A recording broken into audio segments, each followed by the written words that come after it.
Good evening, everyone. This is Walter Cronkite speaking to you from CBS television election headquarters here in New York City. The big election night, 1952, the year when the United States picks its 35th president. Balmy weather over most of the United States today, and a record turnout apparently throughout the United States. We're going to be giving you all of the figures just as quickly as we can, the national totals, and then by states. We'll cover the congressional races, of course, of which there are many, 35 Senate races, and of course all of the House seats, 435. It takes some 266 electoral votes to win the presidency, you know. Electoral votes, the majority vote from each of the states, picks the electoral slate from that state, and they are cast on next December. But we'll know the results sometime tonight or early in the morning. Let's take a look now at the popular vote in the United States at this particular moment. For Governor Stephenson, the Democratic candidate from Illinois, 265,000 votes. For General Eisenhower, 282,000. In the electoral vote, 266 votes needed to win. Governor Stephenson is leading in 8 states with a total of 96 electoral votes. General Eisenhower is leading in 15 states with a total of 144 electoral votes. And now for perhaps a prediction on how this voting is going, what the vote that is in so far means. Let's turn to that miracle of the modern age, the electronic brain Univac, and Charles Collingwood.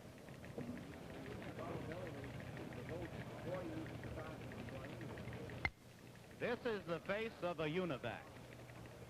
A Univac is a fabulous electronic machine which we have borrowed to help us predict this election from the basis of the early returns as they come in. Univac is going to try to predict the winner for us just as early as we can possibly get the returns in. Univac lives down in Philadelphia. He's one of a family of electronic brains made by the Eckert-Mauchly division of Remington Rand.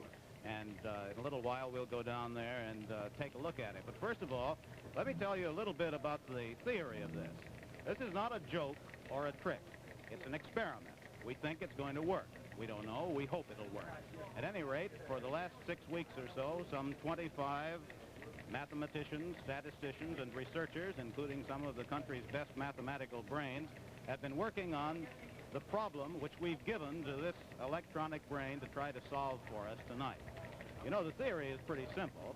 It is that if you knew all about previous elections, if you knew how the votes came in and so forth, then as the votes come in this election, you ought to be able to compare them with what happened in the past and judge what the result will be tonight. However, if you were going to do that, it would take all the people in this room plus a couple of hundred more with pencils and papers adding up figures, and there just aren't that many people and that many good calculators to do it. But this thing, this Univac, it can add 2,000 separate additions in 1 second. It can make 500 multiplications, 250 divisions, and do all sorts of other complicated things. So we hope, as the evening goes on, to get you a prediction from Univac based on statistical principles of the result of this election as it happens.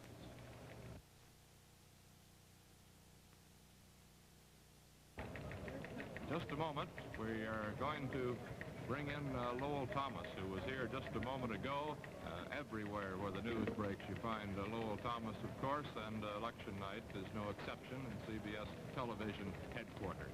I'm wondering what Lowell's thoughts are in this 1952 election so far.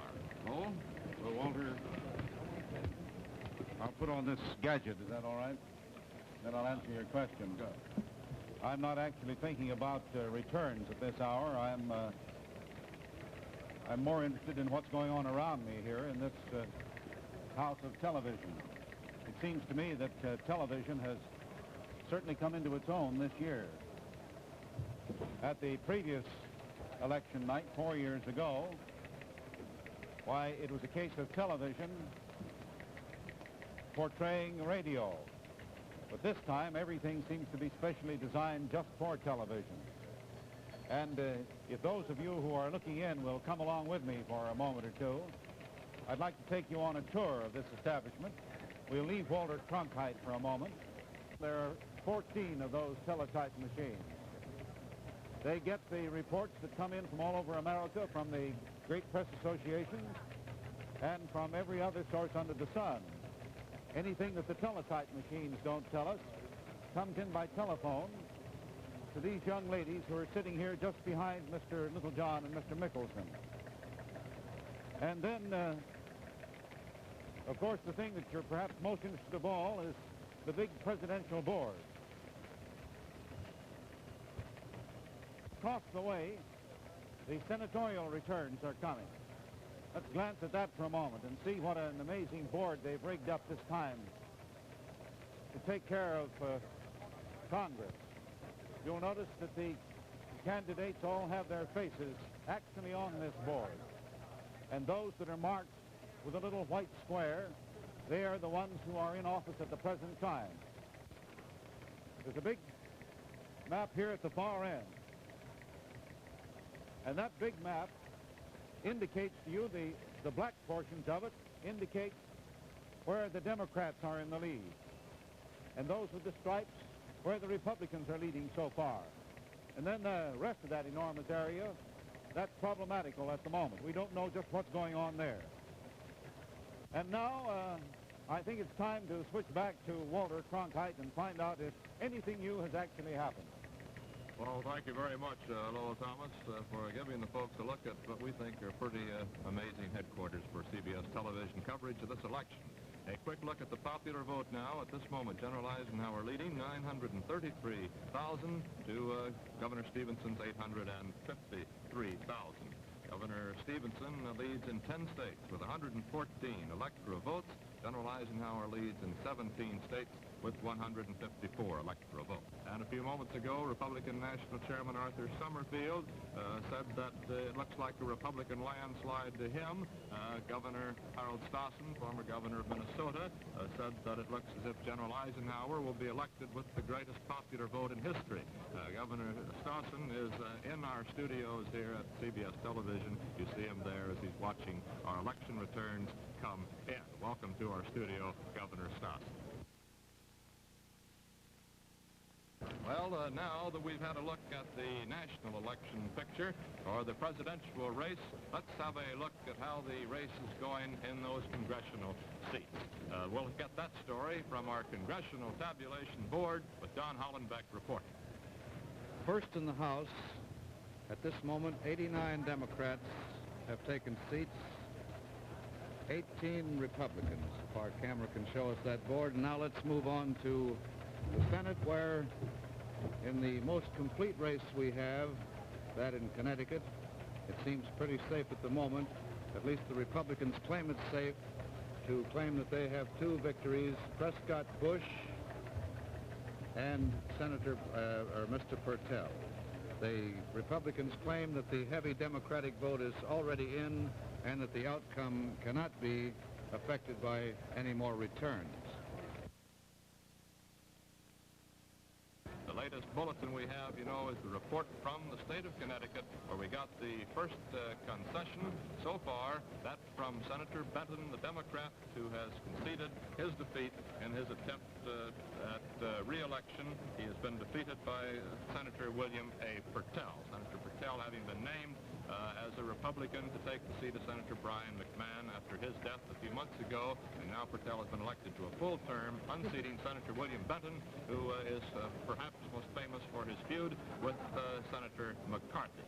Now let's take a look at our election board again for the latest returns. On the popular vote, General Eisenhower leading 2,156,000 to Governor Stephenson's 1,967,000, but Governor Stephenson is leading in electoral votes. He's leading in 13 states with a total of 195 electoral votes. General Eisenhower leading in 22 states with a total of 188 electoral votes. Let's find out how the situation is going on the congressional races now. For that story, over to Doug Edwards. Right, Walter, I tell you, before we get into the congressional situation, I think we should sort of update the listeners and viewers on what's happening in some of the gubernatorial races. Let's take a look at our scoreboard down here. In the state of Illinois, Stephenson's home state, you see Sherwood Dixon, his lieutenant governor, leading 274,000 to the Republican Stratton's 208,000. In the Ohio election, we'll pan right from left to right. It is Lauschie leading the Democrat independent, or however you would label him, 20,000 to Charles Taft, the brother of Senator Taft, 17,000. In the state of Massachusetts, Governor Dever has gone ahead, and the score, as you see there, it looks a pretty comfortable lead at the moment in these pretty early returns over Christian Herter, the representative. Our scoreboard shows that on the returns so far in, the Republicans are leading in 8 races, the Democrats in 11. Now, that's the situation to this moment. In the governor's elections, we haven't had time to tell you very much about them so far. Let's go now to the Commodore Hotel. Breaking off from our election headquarters, General Eisenhower has just arrived there. Over to the Commodore Hotel.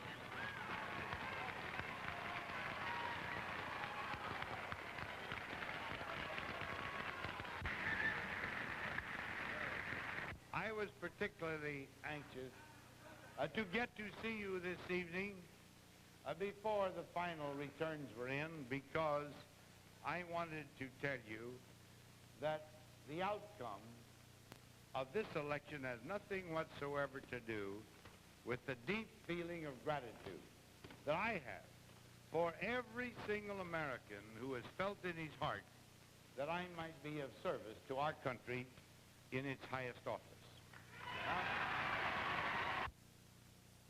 Lowell, do you mind sitting down just a minute? We're talking about old Univac here. And as I was saying, that as a great believer in the machine, we're having a little bit of trouble with Univac. It seems that he's rebelling against the human element. We've fed him some figures which were a little out of the line of the sort of thing that he'd been expecting, and so Univac came up and said he just wouldn't work under these conditions. However, the people who operate him are so loyal to him that they say that it wasn't his fault at all, that it was their fault and our fault for giving him the returns in the wrong order. Draper? Yes, here. Have you got a national prediction from Univac? Yes, Univac's finally come through. Good. Give it to us, huh? We've got Stephenson, 20 states. Eisenhower, 28 states. That adds up to an electoral vote for Stephenson of 217, for Eisenhower, 314. The prediction on this basis is 24,456,000 and some for Stephenson, 27,445 for Eisenhower. Thank you very much, Mr. Draper. In other words, it looks as though Eisenhower is going to get it as far as Univac is concerned. Now back to Walter Cronkite. And that's the prediction from Univac, the electronic brain. Let's see what the actual totals are at the moment. The popular vote, General Eisenhower leads with 4,841,000. Governor Stephenson has 4,343,000. General Eisenhower leads now in 29 states with a total of 300 electoral votes. Governor Stephenson leads in 14 states with a total of 177 electoral votes. We've had some report from every state now, it appears, even though very scattered from some. And a bulletin in New York, Democratic State Chairman Paul Fitzpatrick has conceded that General Dwight D. Eisenhower would carry New York State with its 45 electoral votes. The biggest package of electoral votes in the nation have been conceded to the Republicans by the Democratic State Chairman Paul Fitzpatrick. Counting the break of the Republicans into the South, Virginia is already in their pocket. Florida is leaning very heavily Republican at the moment. The vote in Texas indicates there may be a Republican victory there. With New York, another large state would virtually assure victory for the Republicans.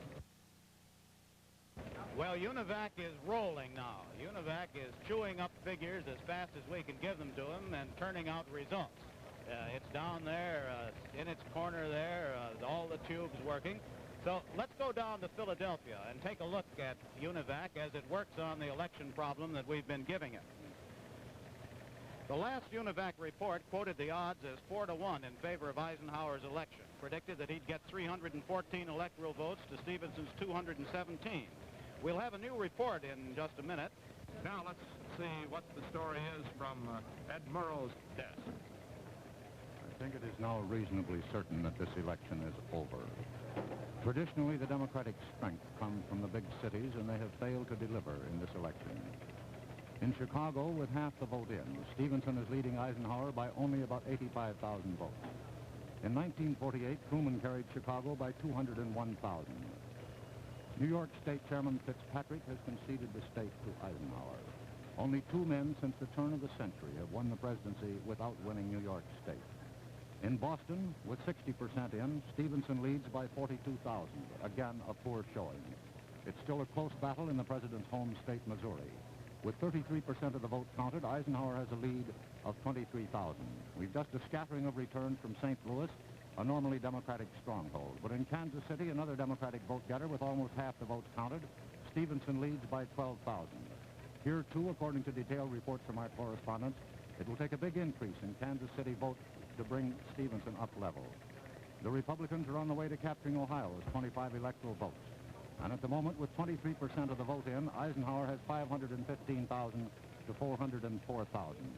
It seems clear on the basis of the big city reports and on the general trend that General Eisenhower has won the election. Now back to Walter Cronkite. Thank you, Ed Murrow. The vote count again. The total in the United States as a whole, General Eisenhower, 10,311,000 votes. Governor Stephenson, 9,062,000 votes. Well, Texas, more than half of the state is reported. And as you see, the Republicans are holding on to the majority already built up for them in Harris County, where Houston is located, and in Dallas County. 157 of the 254 counties reported in Texas so far. In Utah, that state also seems to be going for General Eisenhower by an almost 2-to-1 majority. And here's a bulletin now from Columbus, Ohio, where Republican State Chairman Ray Bliss has claimed that Ohio will be in General Eisenhower's column by at least 200,000 votes. The state is leading for General Eisenhower now. And now Univac. Univac, our electronic brain, which a moment ago still thought there was a 7 to 8 chance for Governor Stephenson, says that the chances are 100 to 1 in favor of General Eisenhower. I might note that Univac is running a few moments behind Ed Murrow, however. Ed Murrow, some 15 or 20 minutes ago, said he thought it was in the bag for General Eisenhower. Now let's go out to Springfield, Illinois, find out what the situation is at Governor Stephenson's headquarters. Ed Morgan reporting. Secretary Chapman, what do you say, just very briefly, about the trend? It seems to be Republican. Will it go the other way? It's not any more Republican than it was in 48 at this time. And a matter of fact, in 48, at 1 o'clock, you had editions of the newspapers on the street saying Dewey was elected. In other words? With this small number of votes counted at this time, I wouldn't think of anything but wait until they finish. In other words, you're not conceding anything? Nothing. Totals now show on our board General Eisenhower 10,758,000, Governor Stephenson 10,129,000. On that important electoral vote, General Eisenhower has already won 10 states, including New York with its 45 electoral votes. He leads in 25 others for a total now in what states in which he's leading of 408 electoral votes, and Governor Stephenson leads in 13 states with a total of 123 electoral votes. A bulletin, New Jersey Democratic officials have now conceded their state to General Eisenhower. That's New Jersey, New York, Ohio, Indiana, all definitely in the Republican column by concessions by Democratic leaders.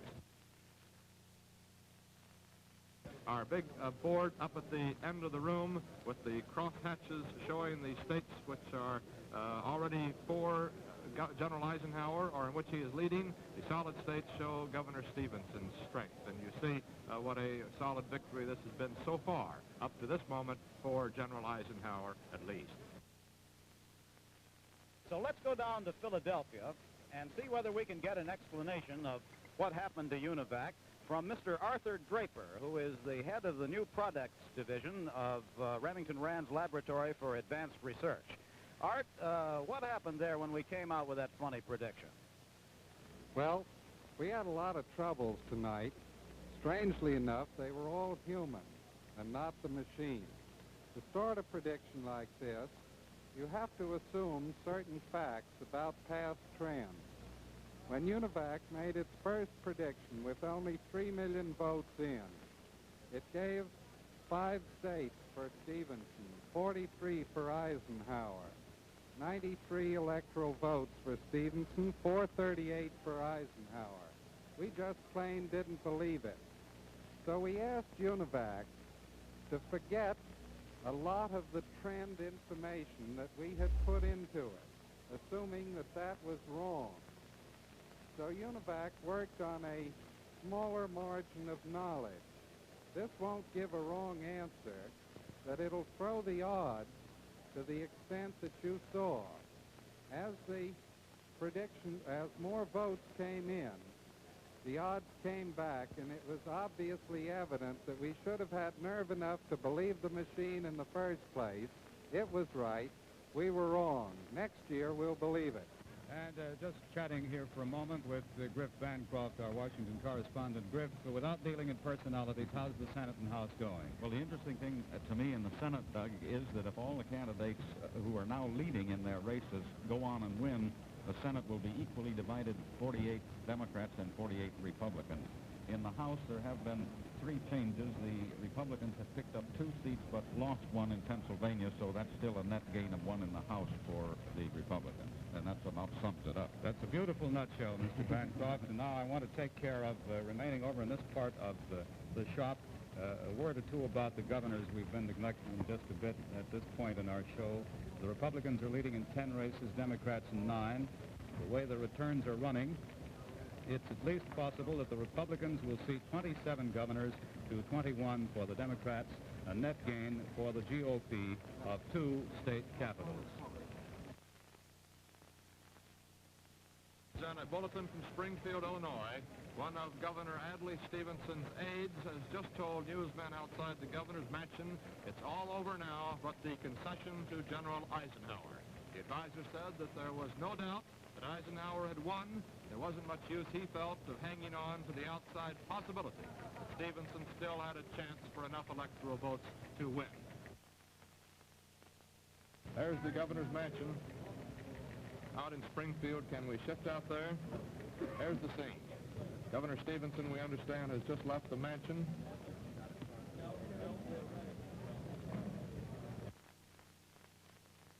Here is Stephenson coming into the Leland Hotel headquarters, his election headquarters in Springfield, Illinois. Here he comes, ladies and gentlemen.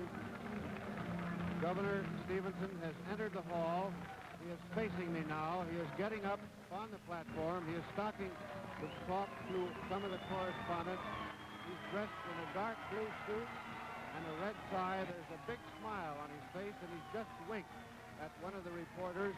He's taking his speech out of his pocket. There is a large, as you can obviously see and hear, there is a large round of applause. His lips are pressed together. He is looking now over at the organist who is making the noise. My fellow citizens have made their choice and have selected General Eisenhower and the Republican Party as the instruments of their will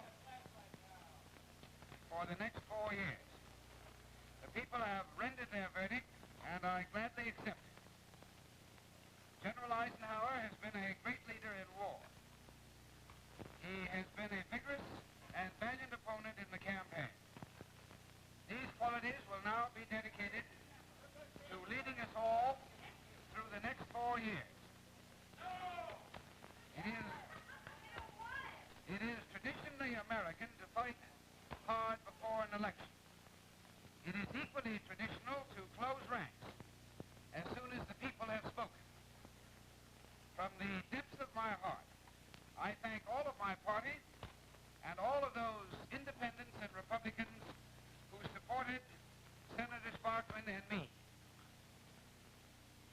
That which unites us as American citizens is far greater than that which divides us as political partisans. I urge you all to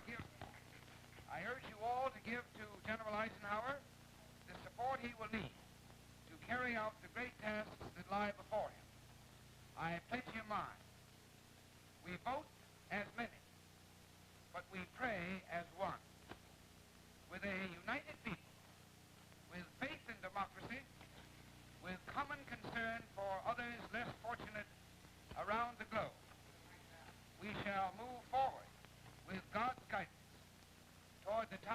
and his children shall grow in freedom and dignity in a world at peace.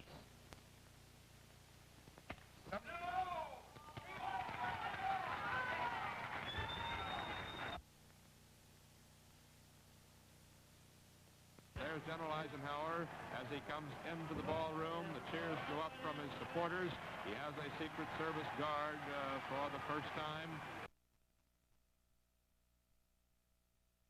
As he steps up to the platform, and in a moment we'll be hearing from him. Down to the Commodore Hotel ballroom, the microphone.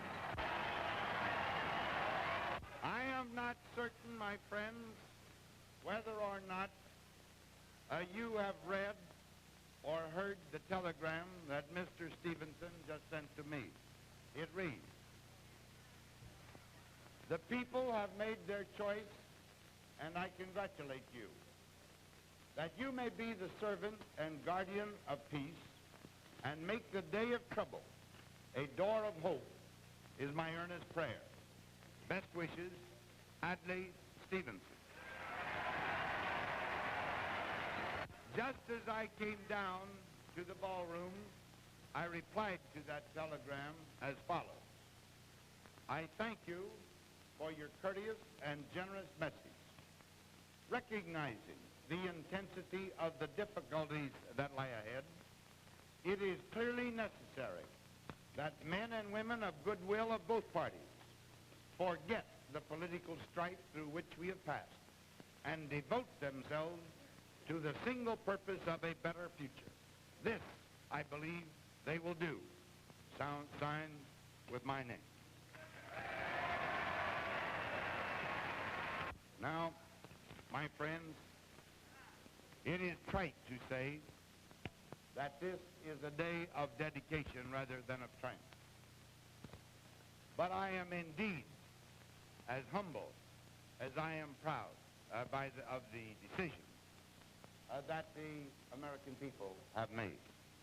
And I recognize clearly the weight of the responsibilities you have placed upon me, and I assure you that I shall never, in my service in Washington, give short weight to those responsibilities.